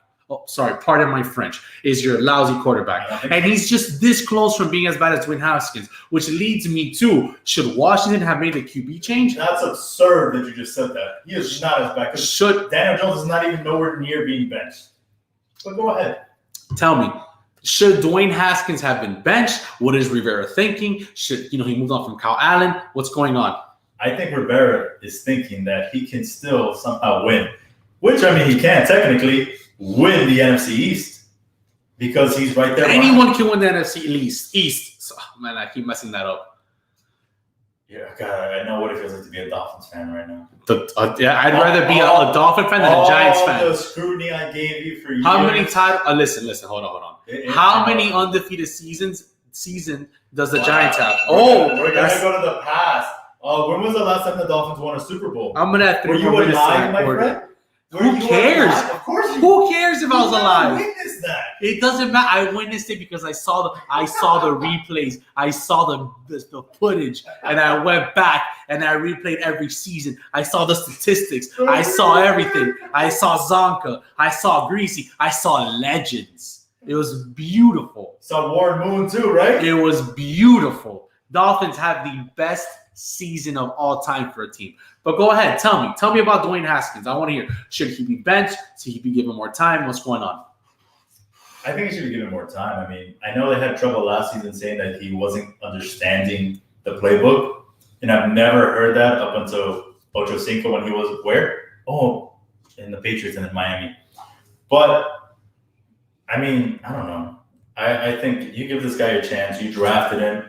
But I think Rivera's thinking, let me go with the guy that, had last season in Carolina. He did well to some extent. He knew how to game manage. And try to make these playoffs. Because if he makes the playoffs, it looks good on him. It looks like, yeah, we might have made the playoffs with, 6-10 or 7-9, but we made the playoffs. We won out in our division. Yeah, I don't say this very often, but that's a great point, Melo. You're right. It's a smart move to move Kyle Allen as starter because the division is so bad that Kyle Allen might game manage you to a playoff run since this is the same playbook that he had when he was with the Panthers. So the learning curve is quicker for Kyle Allen to get put in the starting position than for Dwayne Haskins. I think Dwayne Haskins is a talented quarterback. I feel he has a potential to be a starting quarterback in the league again. Just unfortunately, I feel since the division is so bad, he figures I can win a couple ball games here and make the playoffs. So was it a smart decision? Yes, because the division is so bad. But long term, I don't know what's going to happen with Dwayne Haskins and the trust and for his psyche also. He's a young kid, and now you're benching him. Who knows what the ramifications he could happen. And this is what usually happens to Washington Redskins quarterbacks. Remember Jason Campbell? He went through, 8 coaches at one point maybe? Yeah. And I don't want him to have that same fate. I don't wish bad juju on anyone except for Giants quarterbacks. I'm just kidding. But, unfortunately, yeah, it was the right choice. It was the right choice. I feel you have a chance to make the playoffs in this lousy division. Why not go with a guy you trust? That's true. So the Eagles, the Eagles just suck. So nothing else said. Just last thing for this quarter. Tell me, what about the Eagles? Are they the best team in your division? No, the Eagles suck. I mean, they have the best quarterback. They do. They do have the best quarterback. Yeah. I will say Carson. The best quarterback in the NFC East is Andy Dalton. He's made it to playoffs. I can't even argue that right now, man. I think you have a point. He benched that. That's the end of the quarter. Moving on to quarter number 4. How's your wine before I continue? If you open up that bottle, Oh, yeah, look, I almost got it open. Here, let me be a Cowboys player right now. By the way, everyone watching, there we go. Let's see. Kenny, I went back to volume 10 and 11 from when Alain came back. You guys both picked home teams in each episode, even if you knew your teams were outmatched. But it was not a rule that we had to pick them. No one ever said, hey, you got to pick your team. And Kenny, we never said it on live air, but when we were here talking about that strategy, we did say every week we were going to pick Giants and Dolphins, and we were going to pick our home team. See, we never said it on live air, though. But you see, what Kenny's saying here with the Bears, I didn't feel like they were matched with the Bears. I feel like the Giants could have, and they almost did beat the Bears. And the Dolphins almost beat the 49ers. They haven't played the 49ers, you fool. I'm sorry, and they almost beat the Seahawks. It was a close game against the Seahawks. But switching to the orange cup. I'm still sticking with blue, I don't want to mix my wines. But yeah, see, I didn't think the Giants were outmatched with the Bears. And it was this one now. Apparently, it's a Melo story. Oh yeah. Oh, talk about an OT though. Oh, we'll talk about an OT. So, quarter number 4. I guess we're gonna jump in. We're still gonna stick to a little bit of NFL because there's one more thing I want to talk about, and no, it's not COVID. It is the NFL playoff format, which is something that me and Alain talked about. For sure, clear it up after. We will have a rule for sure on the next episode. We're going to come to an agreement on whether we can choose Dolphins or Giants. But right now, I'm saying let's just take off Giants. Let's take off Giants and Dolphin games. Let's just take it off. I'm saying it right now. Do you want to take them off? Yes or no? There's 2 options. We either take them off, or we do, what I want to do is if we pick those games, you have to root for your team. I want to start quarter 4. So, wow, you see, he is the definition of Skip Bayless. Because if we're talking about the I guarantee you, if the Cowboys win, he's gonna go If the Cowboys win, he's going to go, oh, this is so unfair. I want the Cowboys. But if the Giants win, he's going to go, yeah, the rule is we get to pick Giants. Why? I wouldn't say that. What I would say is force me to the Giants. All right, so you quarter number 4. Basically, bury yourself. Quarter number quattro. Everyone out there, please throw up your 4s for quarter 4. 4. We're going to start talking MLB. Nope, we're not. We're going to finish off with NFL. Oh, wow. We're going to continue? Yes, because there's something there that we didn't talk about. Yeah, but we could have waited till next week. It's not anything. The fans don't want to wait till next week. What are we going to talk about then, Melo? It is the NFL playoff format. And in that case, I'm going to make this one a 15-minute quarter. Let me set the clock. 15 minutes go. Whoa, wasn't expecting that. But all right, so basically, we were talking about how bad the NFC East is, and they are. Everyone in the division's bad. Like I said, the Giants at 0-4 still have a chance of making the playoffs. So the question was whether or not, if, let's say, whoever comes out of the NFC East comes out at 6-10, and they're playing, let's say, the 49ers, who might have a 10-16 victory, a 10-16 record. Let's say it's the Cowboys. The Cowboys will have a home game against the 49ers in the playoffs. Is that fair? Or should they change it? Well, fine. I'm happy you brought this up because me and Melo, we actually spoke about this on Monday Night Football, watching Monday Night Football for the Eagles and 49ers game.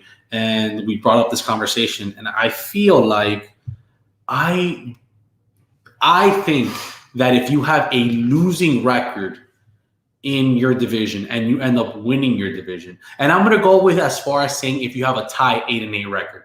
So I'm going to consider, I know 8-8 is a winning record, but I'm going to go as far as saying if you have an 8-8 record in your division or less, you should not have home court.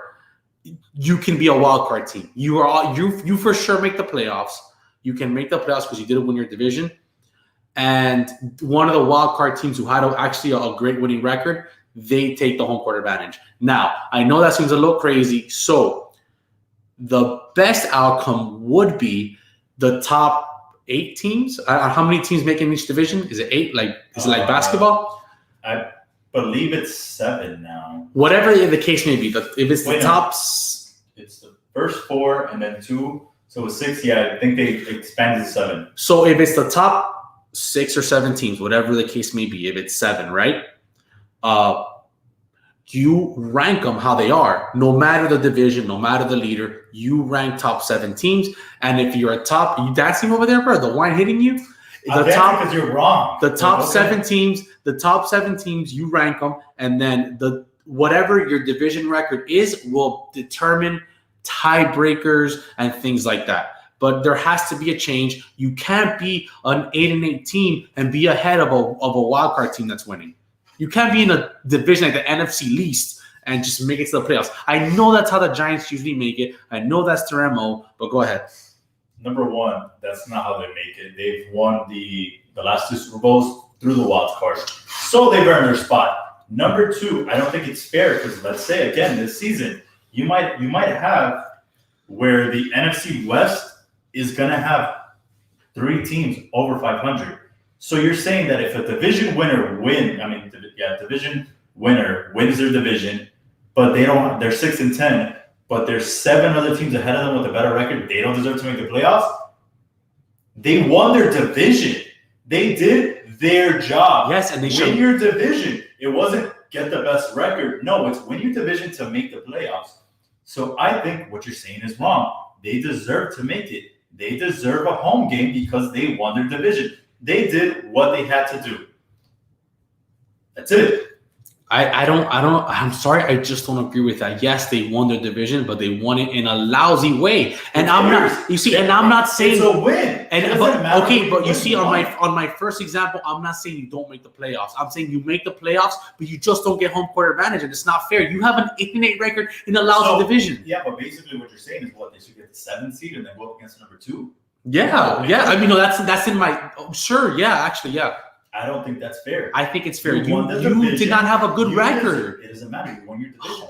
I'm not gonna agree with that. You Okay, won your division. but I'm saying it's only if you go 8-8 or lower. If you have like a 9-7 record, you win your division. It's if you have an 8-8 record or lower, where it's just unfair. Like you couldn't even have a winning record to be 9-7. You're 8-8. You could have had a tough schedule. I don't care. But that's something. Play into it. Man, you get me so hyped. That's just something that we can say about any division. Oh, I had a rough record. We're not gonna. We don't judge it by we had a rough record. That's not how the NFL works, and you know it. I'm sorry, no. If you win your division, you did your job. All right, you will get a home field advantage. Moving on to the current MLB picture. Clearly, me and Melo have been completely wrong about this because we decided to be homers and go with our hearts and go with passion and go with what we thought was going to be fun, which I promise you guys I will never do again. I should have thought logically. Right now, it's bad. It's just bad. You know, the Marlins are the Atlanta Braves are just sweeping. And not just sweeping, they're leaving. They left the Marlins twice scoreless. The National League. They're just sweeping the National League. And the Astros have found the new way of cheating. I'm just kidding. Hopefully they're not cheating. We don't know that. I know we don't. I'm just messing around. But they're winning, and they're playing well. And now the Yankees won today. We'll miss them 2-2, which means we have hope that one of our teams makes it. You know, so thoughts on the MLB baseball and how wrong we were on this podcast. And I'm so sorry about that we were so passionate. And it's because of the quarantine. We were hot. We were feeling good. We wanted to just go with our emotions, but that will not happen again. I'll definitely say I went completely homer because obviously I picked the Marlins. I did pick LA, which I'm looking good right now. But then I picked the A's. Oh, you're right. I did go with the Padres because I was from San Diego. Exactly. I remember going with Houston being eliminated in the first round just because I don't think a bunch of cheaters should have even been allowed in the playoffs. I agree. And you know what? We should talk about that in our next podcast. I have a lot to say about the Astros, but go ahead. Unless you want to talk about it now. No, I mean, we have 15 minutes, so let's just – once we finish up here. We actually have about 9 minutes, but – they shouldn't have been allowed. I feel like all their stuff got swept under the rug, so I didn't want to see them anywhere near the postseason or even succeeding. So to see them in the American League Championship Series is very upsetting. By the way, update. In the bottom of the 7th inning, Dodgers are winning 8-3. So right now it's looking like Dodgers might advance, but I might still be – I still have a chance to be right about the Padres. Stranger things have happened. So Marlins, Cubs. Let's hope there's a Dodger. There's no fans. There's no fans, so there's God damn it! All you got is cutouts out there. So unless one of those cutouts is gonna put their hand out, but luckily the Yankees pulled out the win today. I'm really hoping they pull out the win tomorrow. Because man, baseball's looking bad. I'm actually gonna put the game on the big screen right now. Baseball's looking bad for all of us.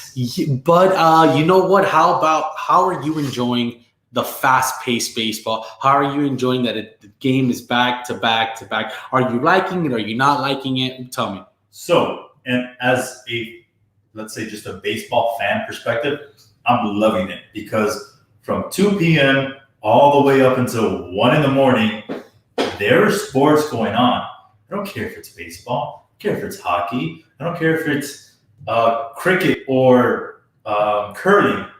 I'm going to watch it and I'm going to enjoy it. That's just who I am. So for me, I'm loving it that it's every single day. It's pretty cool. I'm loving that it's every single day, back to back to back. And you have, it's giving these teams more, I don't want to say competitive edge, but like it's making the managers have to coach more, be like, okay, who do I have to put in? Who do I have to watch? Because you're going back to back. You're not going one day, getting 2 days rest, and then going another starter. There's no going 3 starters for 5 games. No. But you know what? I love postseason baseball when it comes to the playoffs like this. That was redundant. I love postseason baseball. It's the wine. Sorry, guys. When it comes to the fourth quarter and we're drinking this much, things get a little hazy. I actually I hear what you're saying, and there is more strategy to it. But don't smile like that because last week it was me. This week it's not me. I haven't embarrassed myself yet. But I will say, back to my point, I love stories like Josh Beckett in 3 games, coming out and winning. And he's just one of many pitchers who have done it. And I do love that storyline. So I'm going to go with, I love that it's fast-paced and you're watching game, which we're not used to because with football, you have to wait a week. With basketball, we have every 2 days, stuff like that. So it's been fun watching them speed it up. But baseball is a type of different sport that I actually enjoy stories like, there's also strategy in picking, can this pitcher go on 3 days rest? And, so as much as I'm not disagreeing with you because I feel like you have a point with what you said, I just also love the fact that there's pitchers who can go on 3 days rest and you bank on them. No, you're absolutely right. I like that there's more strategy now to it than just that. Yeah, you're right. There's a lot of strategy, but I feel that. I mean, you even might, depending on what team it was, I feel like the Marlins might have had one of those days where you're going to have a complete bullpen day where you don't have another starter, so you're just going to go straight up bullpen. And I kind of like to see that. It's so much. It's so people that you don't normally see. So you're thinking every 2-3 innings, you're getting a new pitcher in there. So as a diehard baseball fan, yes, that's awesome for people like us. We will notice that. But as for people who aren't diehard baseball fans, they kind of want to see the big names. You kind of want to see, big stars coming out and playing every 3 games, and it's more of a storyline. So I agree with you. As a baseball fan, it's flipping awesome seeing that. But as a casual fan and as someone, a fan who's kind of just a bandwagoner, there's nothing wrong with being a bandwagon fan. There's a lot of people who talk bad about bandwagon fans, but me, Marlin fan, Heat fan, you didn't watch any games. You want to join the postseason and give the excitement, bring that positive juju. I don't care because it might actually turn you into a real fan. Exactly. So I don't mind bandwagon fans, and that's why I lean towards I kind of like having 3-game rest and having those storylines. But you're right, as a diehard baseball fan, as someone who lives on watching the postseason and these great games when I was a kid, I would love to see. I'm enjoying seeing what I'm seeing now. And you know what? Now you're kind of making me backtrack because now that I'm thinking about it, throughout the postseason, there hasn't really been those games like in previous years where, game 1 and 2, one of the teams is just murdering the other. And then game 3, 4, and 5, another team just comes back and fights. It's just been, since it's back to back to back, you're just getting there's no rest, just going out there. You're right. And maybe, you have a point to why it might be great. Yeah, and spread it out, not do it so fast paced. And to go off of what you're saying, I didn't think about that, but you're right, man. I can imagine losing on a Monday, then losing on Tuesday, and then not having between those days to get your team together, riled up, think of a new strategy. It's just game, which I don't know any other sport that has ever done that. It's the postseason. You want that day rest. You want players to, start thinking positive, to start, let's make some changes. And now it's just game. And now you're also doing things that you probably wouldn't do in the season. You're just trying to figure things out. I feel like it's stuff you would probably do in the season, just stuff you wouldn't do in the postseason. Gotcha. You would do extra things. How to be like, okay, you saw this guy this week, how to prep for him for the next game and stuff like that. There's none of that now. Well, moving on to our next topic, XFL 2022, The Rock. We haven't talked about that, and that's your boy. That is my boy. That's your idol right there. I do love The Rock. How do you feel about him purchasing the NFL from Vincent Kennedy McMahon for basically chump change of what The Rock makes? Honestly, I thought it was a great idea, man, because the XFL was actually entertaining. If you're a football fan, it brought a new aspect, a new view on how to play the game. It had some great ideas. I would actually watch it with my roommate back in San Diego. Me and Ty would just be there watching the games, and we would actually enjoy some of the things they brought. It brought a new aspect to the game. So I am excited that he's doing it, and I'm excited that he's waiting till 2022 That's a smart move. Some people might think, oh, do the bubble, do this. Why? Give it a year, figure out, COVID, see if it gets better, and then 2022, bring it back. There's no other competition to the NFL, and the XFL had great ideas. I've actually been a diehard XFL fan since it first came out. I remember being at Dolphin Mall with my mom, seeing an XFL ball, and I had a vintage XFL ball, black with the red stripes on the side, red XFL. I loved it. I thought it was awesome. And the fact that Vince McMahon brought it back and it was better was awesome. So you remember he hates me then? Oh, man, Rod Smart was awesome, man. The fact that I remember his full name, he went to the Panthers. I loved using him on Madden. That was awesome. I wish they would keep that idea with the name in the back. I love that idea. Man, that was awesome. But I like that, Vince decided, let's make some changes. Oh, that was 15 minutes already?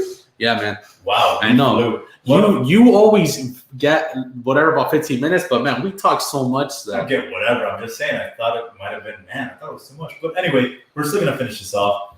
I'm not even going to put a timer. Let's just finish off when we're finished. I love that the rock bottom. The rock bottom. You love that the rock bottom. Oh, and I'm the one who's drunk, and you can't even speak English. I said the rock bought them. And you said the rock bottom.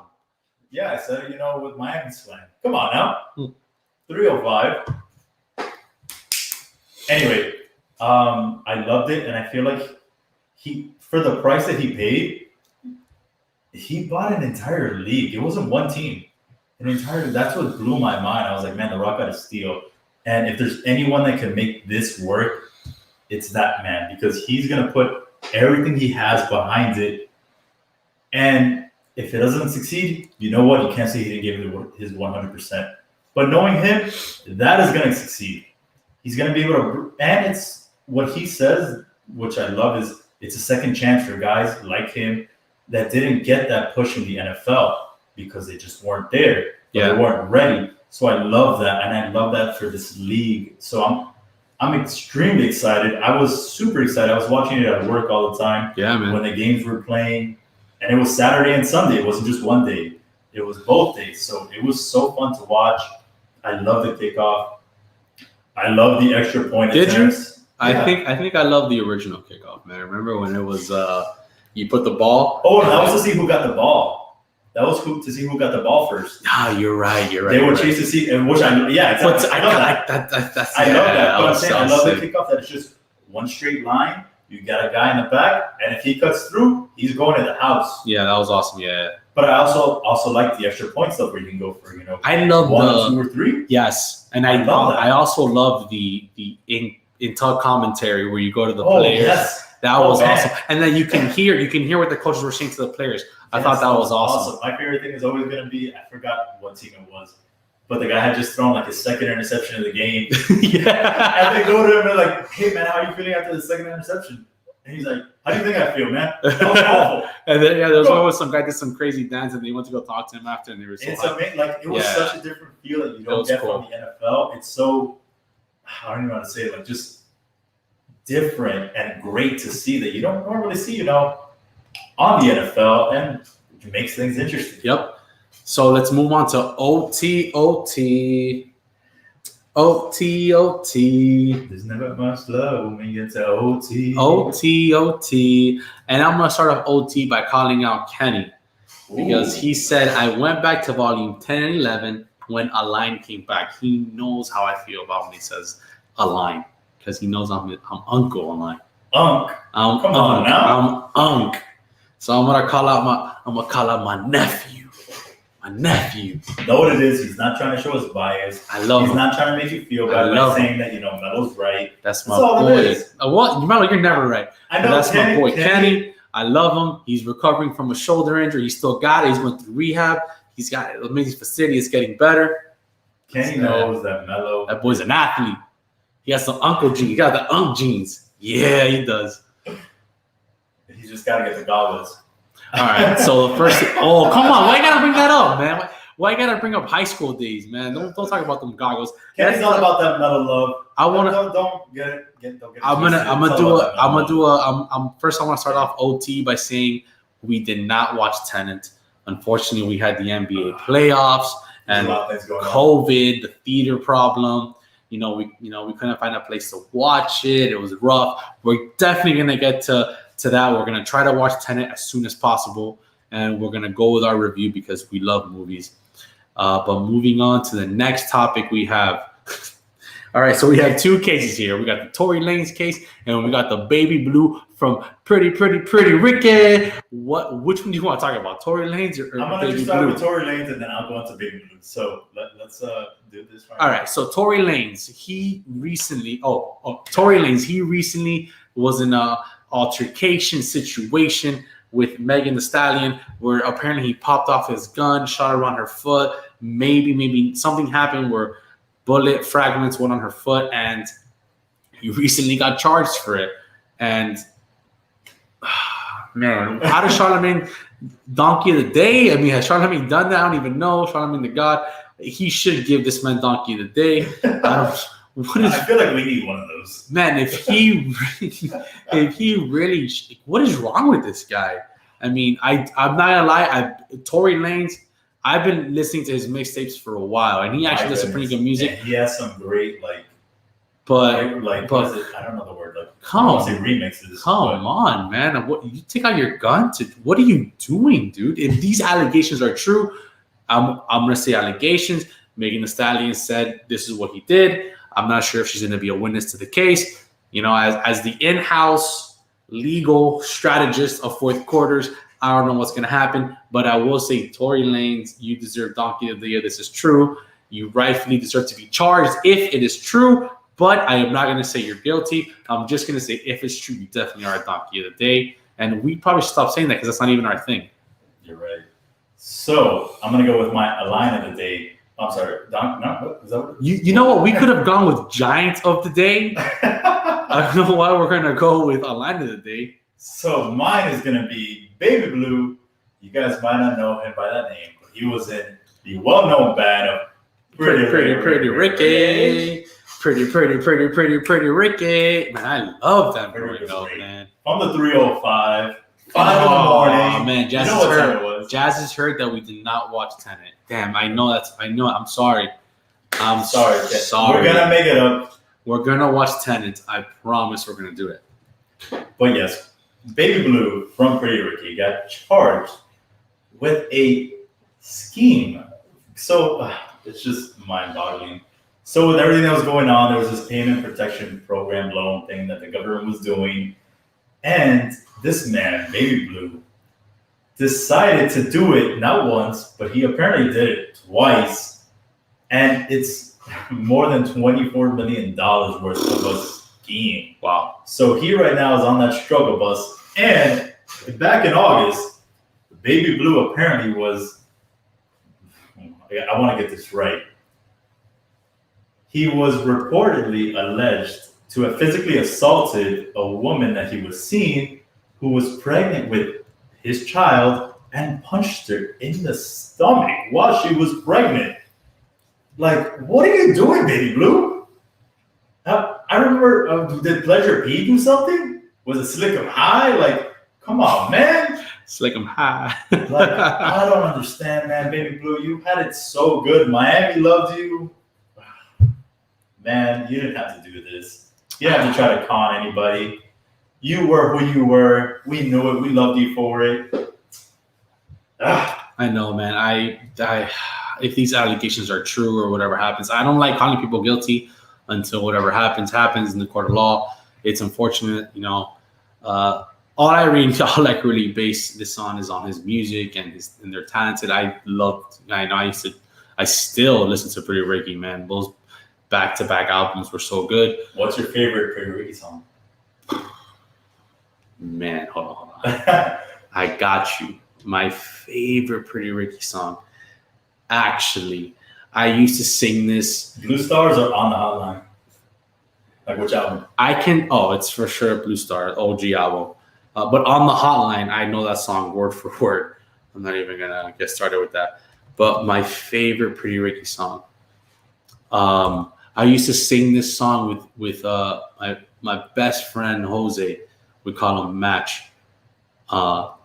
and I would sing. We used to sing the whole song in lunchtime when we went to South Miami because we're South Miami Cobras. I cannot wait to hear this. Man, it's called "Get You Right." Ooh, okay. Listen, week one, we sing the whole album from "Grind with Me" to "Can't Live Without You." By the way, I'm straight sorry, through. it wasn't called On the Hotline. It was Late Night Special. That was their other album. We used to sing both albums from front to back, front to back, front to back, everything. And "Get You Right" probably is my favorite Pretty Ricky song. But yeah, man, or Cookie Cutter Girl. But it doesn't have it doesn't have Pleasure P in it, which is awful. Oh, Daphne, that's my girl right there. What's up, girl? No, me. Oh boy.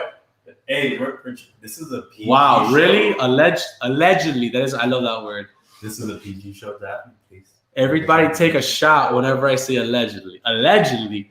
But yes, what's up, Daphne? I miss you, girl. So for me, man, I don't know. I really liked. There's so many songs I loved it. She would like "Grind on Me." Like, We'll play it later.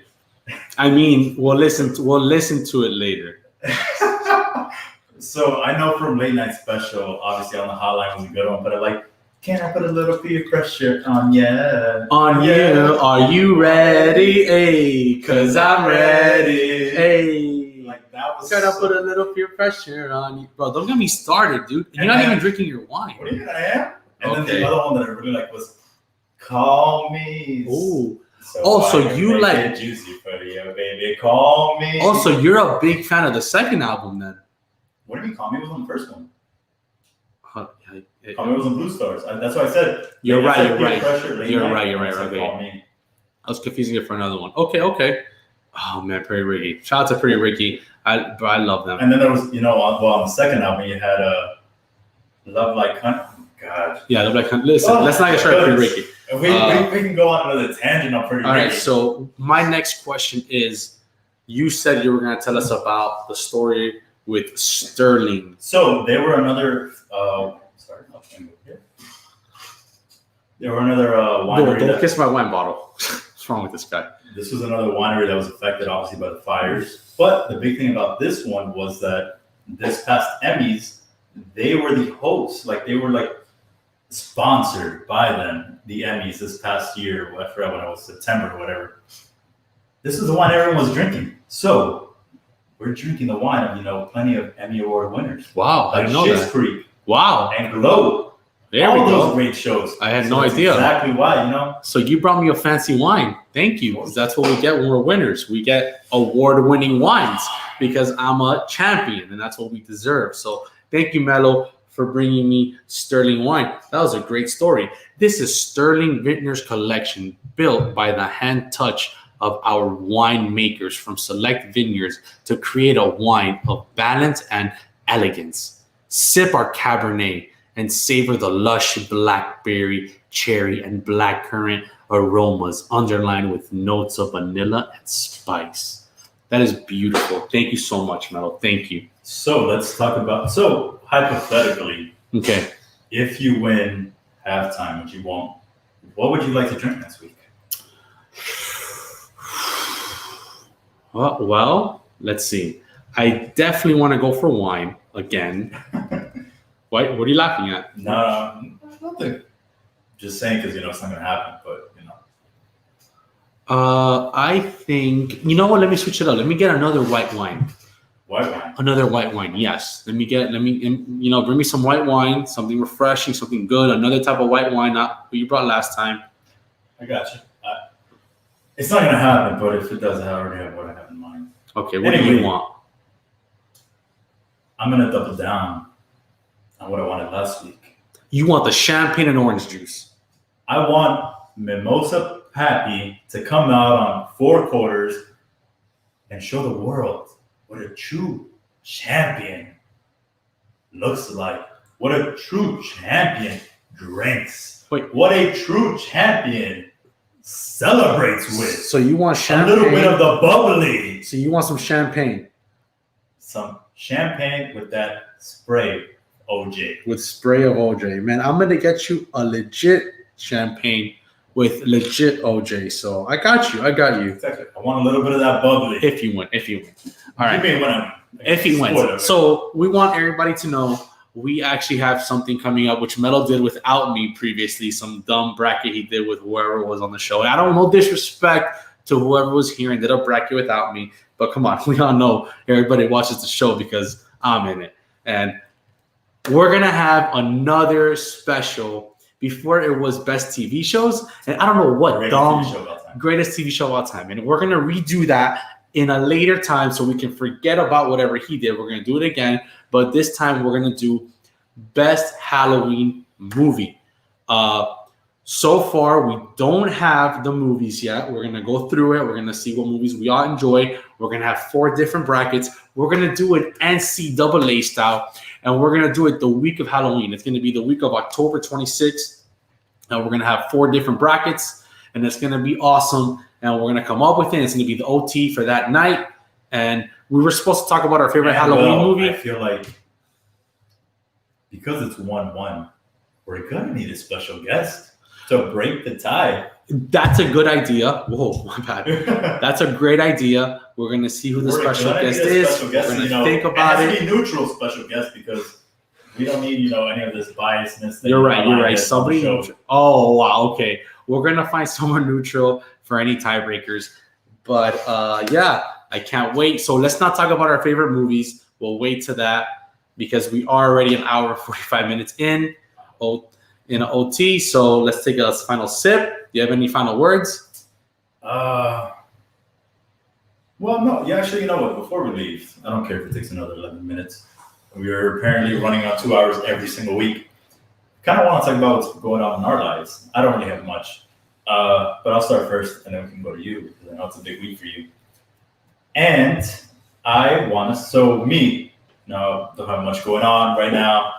Work's been slow and just living life. But it's October. I love October. I love the spooky season.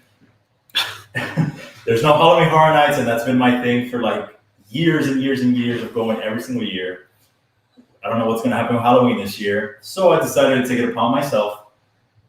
And I said, okay, I know I started late. I started yesterday. I said, I'm going to watch a horror movie every single night. And then on my Twitter, I've been talking about it. I review it and say whether or not you should watch it, whether it was good, and I give it a little star rating. Put your Twitter on the page. Put your Twitter. I'll just say it. My Twitter is at DJMelo540. It's my thing for everything. DJMELO540.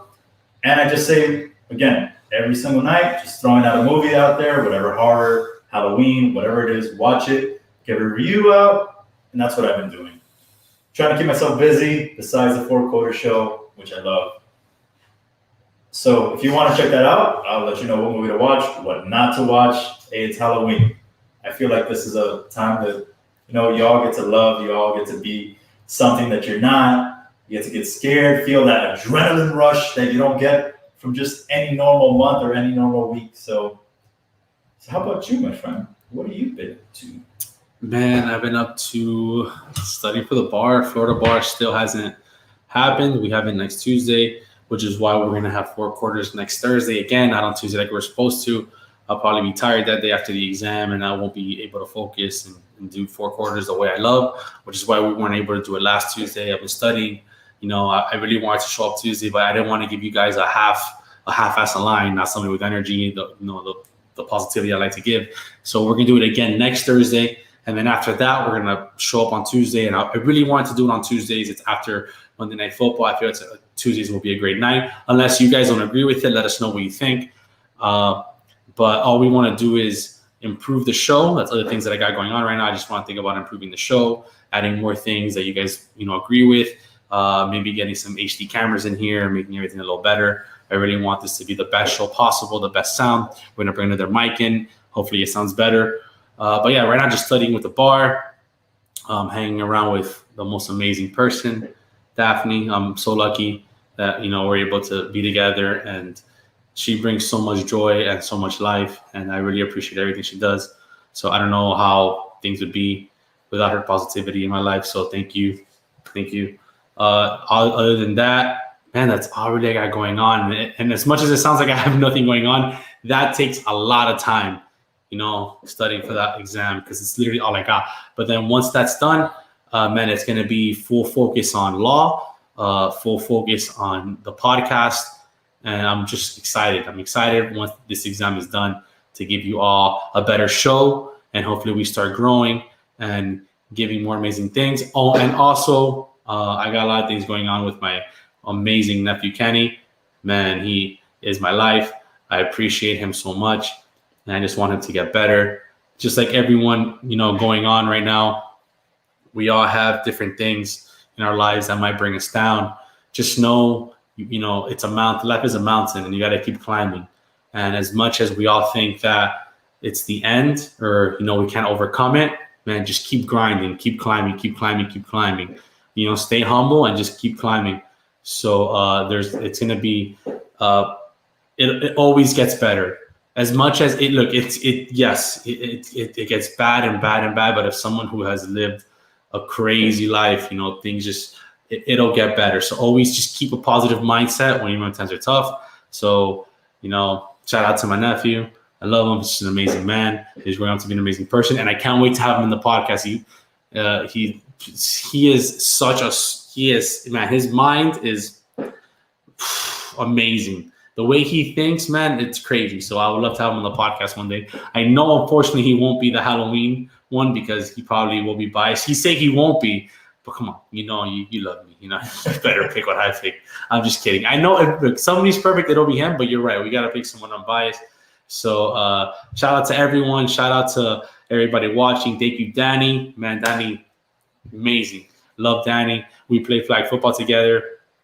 And I know he has a lot going on too. So just the fact that he's such a great friend and brings the positivity to watch the show with us. I really do appreciate you, Danny. Love you.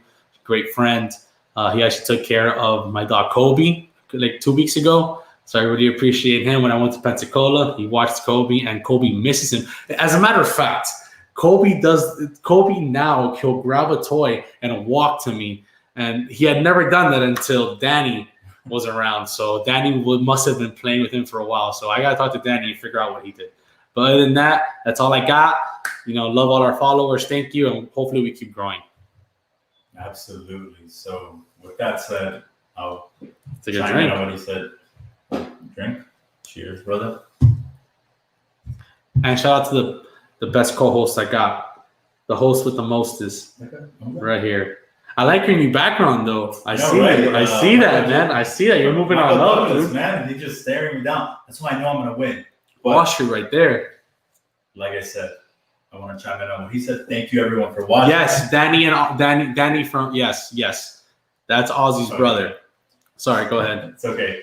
Chiming on what Alain said. Thank you, everyone, for watching. I know he brings a really big audience, more than I do. That's not true. I actually get a lot of compliments about you. And most importantly, I want you guys all to, send your love, send your prayers to him. Tuesday is going to be a big freaking day. Not for us, not for me, but for him. And there's nothing more I want for him than Tuesday to go smoothly. So everyone out there, Tuesday, I want you to be thinking about Alain. If you have his number, shoot him a message. If not, send something through the comments, through the Four Quarters IG. It's going to get to him. We're all rooting for you, man. It's not halftime. It's none of that. We're rooting for you on Tuesday, man. I know you're going to come through this. And that's what I'm so excited about. Thank you. All right. That's 4 quarters. Thank you so much to my brother Melo. Love you. Love you too, brother. All right. Thank you for watching. We'll see you next Thursday. Peace out, everybody.